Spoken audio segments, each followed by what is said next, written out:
Obviously, Donald Trump making headlines. He makes headlines for good reasons every day. He makes lots of headlines for not so good reasons. That's a nice way to put it. This idea of the enemy is within. Potential military force on U.S. citizens. This to me seems off. How do you view this? I don't think he was talking about U.S. citizens. I think he's talking about the illegals that have come into the United States, not U.S. citizens. And he's spoken a lot about this. But he did say in the thing, I mean, he said in that clip, not the people who are coming in. I mean, he was pretty specific. I mean, I don't know. I think that's like red meat, for a certain part of the base to talk that way. He spoke about China. He spoke about our enemies abroad, and then he said the enemies within and the unsecure border, I believe. So he's talking about the illegals, how they're voting in our elections. American elections should be protected to American voters. I think we can all agree on that.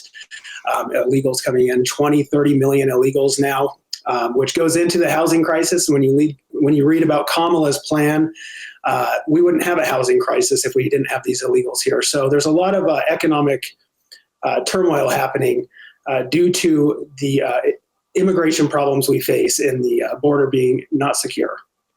Reed, can I just ask you an honest question? I've always wanted to ask someone in this capacity.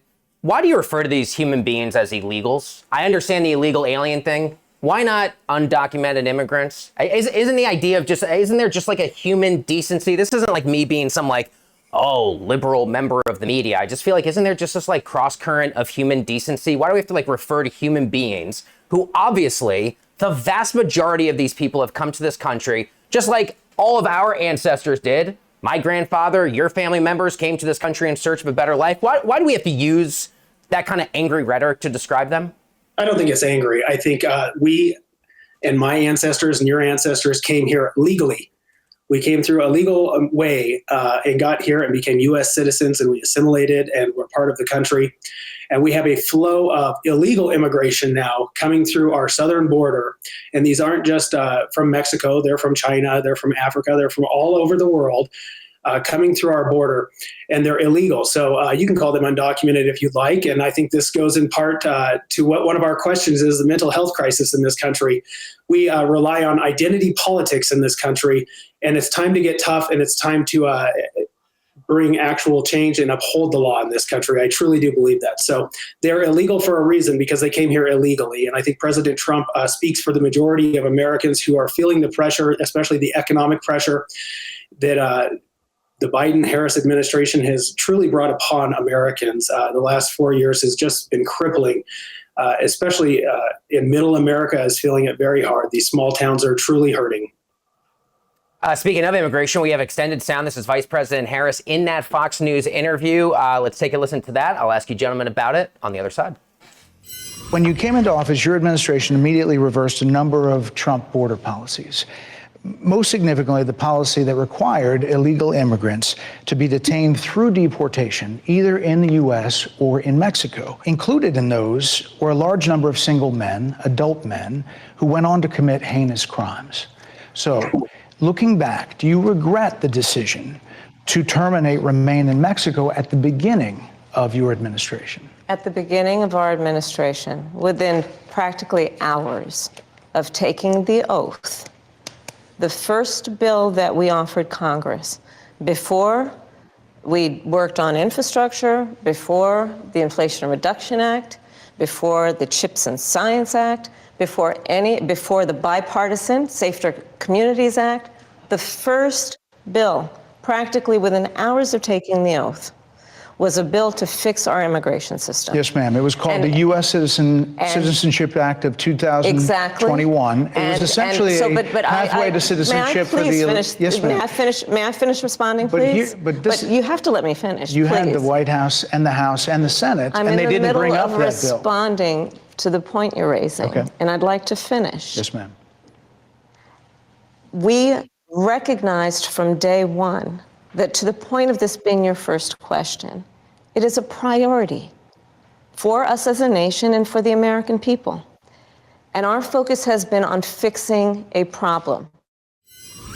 From substance, aside from policy, I wonder, Jay, do you share the concerns that a lot of people have, which is at times Vice President Harris just does not give very does not give great answers during interviews, and at times has been very light on policy, light on specifics, light on substance a bit. I get it's kind of a rushed 100-day campaign in many ways, but how do you view either a response like that in light of the fact that, as you said, hey, at the very least, you may not view it as enemy territory, but she was willing to sit down at Fox News?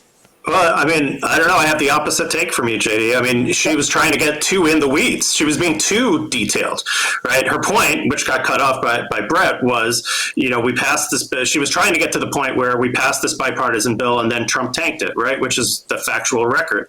I guess I would have maybe, not that she cares what I think, I would have maybe coached her to get to that first, instead of do the whole narration of, we tried to pass this bill, then we did this other bill, maybe just come right to the point. We did pass, she would be saying the Democrats did pass a bill with Republicans, and then Trump kneecapped the Republicans who did that bill. My worry about it, though, is that, a lot of this conversation is based on misinformation. So a second ago, we just heard, there are people who came in and committed heinous crimes. We should know the facts that, the rate of crime among immigrants is lower than the rate of crime among natural-born citizens. It's not because they're better, it's because they don't want to get deported because they're here to build a better life for their families, right? It's just common sense. And yet, we're told again and again that illegal immigrants, undocumented immigrants, call you what you will, are contributing to this crime wave, or they're contributing to the housing crisis, whereas every responsible economic analysis says it's like maybe a 1% of the housing crisis. It's negligible. So this whole conversation is based on a lot of misinformation. And it's frustrating, I think, when that is the case. That's the first thing. We've now spent 14 minutes talking about it. And it's just based on a lot of media and politicians kind of whipping up some of the worst angels of our nature. I agree, we face a massive mental health crisis in this country. And, I have a background, I used to teach meditation, and obviously I'm in clergy, so I see it firsthand. And that does not respect party lines, right? There are folks suffering on all sides of this spectrum.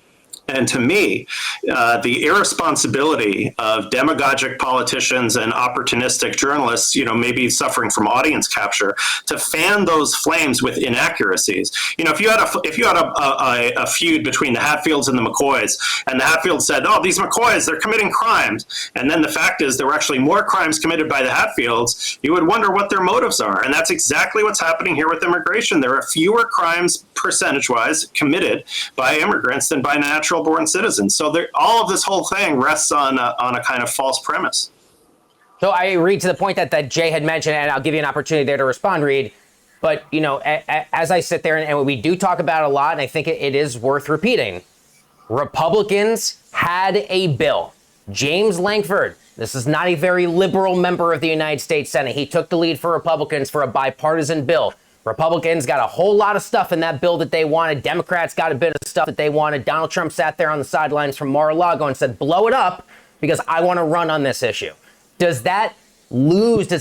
Republicans lose the high ground on immigration when you at least had a compromise, which should not be a dirty word, that Donald Trump, before the election cycle, decided to say, Republicans don't support that bill because we're going to do it differently when I become president?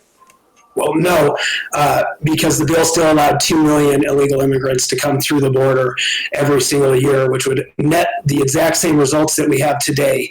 And going back to the point, just 4 hours away south of where I am right now, and I'll be going there this weekend again, in Aurora, Colorado, an illegal Venezuelan group of terrorists, we'll call them, took over an entire apartment complex that the police couldn't control.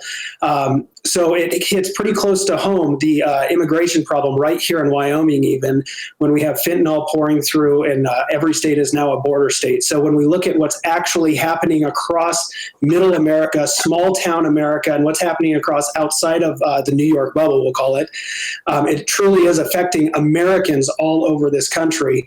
The immigration is affecting, and Donald Trump is hitting a pressure point, obviously, and Americans are responding because they are feeling those pressures. But Reed, there is another sleight of hand. You know the facts that most fentanyl smuggling is actually people with U.S. passports because that's most secure. So instead of talking about like the real issues, there's another scare tactic, right? The opioid crisis is terrible. Fentanyl overdoses are terrible, and now it's associated with immigration. That's not the case. We could have.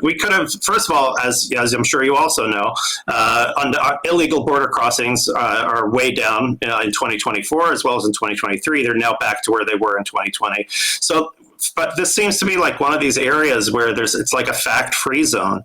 And it just is, within the Republican Party, there were many different points of view, right? So a lot of, for example, big agriculture wants more immigrants, right? And because our immigration process is broken, because it takes so long to attain citizenship, because all of the judges' cases are backlogged, so a lot of these, mega, gigantic farms and other industries are turning to illegal immigrants to fill these jobs. So it's not the claim that it's actually hurting the economy is belied by the sort of Chamber of Commerce types who actually don't want to turn down the spigot at all. And that was one of the reasons why it remained open as long as it did to help the recovery from the pandemic. It just feels like there's a lot of heat and not a lot of light in this area of conversation. Jay, I'm going to cut you off. I want Reed to get the last answer here before we move on. Reed, go for it. In the first 100 days, our border czar, Kamala Harris, signed and had President Biden signed 95 executive orders to gut the border and allow this to happen for 4 years. So to say that it's not a problem today is shocking because it was a problem for nearly 4 years now when we're looking at 10, 20, 30 million illegal immigrants coming across that border. And they're not coming here with the best intentions, not all of them, some of them, but not all of them. And so I think that has to be spoken about also. We can't just ignore the fact that they're coming across and the catch and release program was reinstated. There's a lot more to this. And when we talk about fentanyl, it certainly is coming across the border. In fact, there's technology out there, and I spoke about this on my campaign, that we can trace the strand of fentanyl back to the cartel it's coming from. So maybe they have mules with passports bringing it across, but it's coming across that southern border from Mexico. And this is an issue, and it is affecting communities all across America.